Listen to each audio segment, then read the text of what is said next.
Hello everyone, welcome back to another video from How Logical. Today in this video, I'm going to show you how you can log in into your account on Bob HR. So let's get started.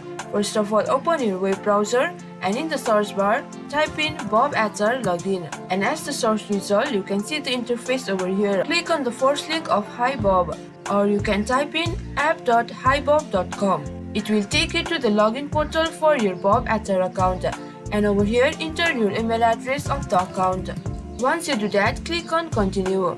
It will redirect you to the password section, and over there, enter your password and click on login. You will be logged into your Bob HR account. Also, you guys can log in using your Google or Microsoft account by clicking on these respective buttons over here. And in case if you guys forgot your password, you can click here forgot your password to recover it. And in case if you guys find any trouble while logging in, you can watch the video over here in the link. Watch this video to troubleshoot. So this much for this video.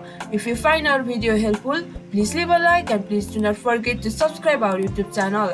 And also hit the bell icon for latest videos and drop a comment for reviews and more content like this. I will see you guys again in our next video. Thank you for watching.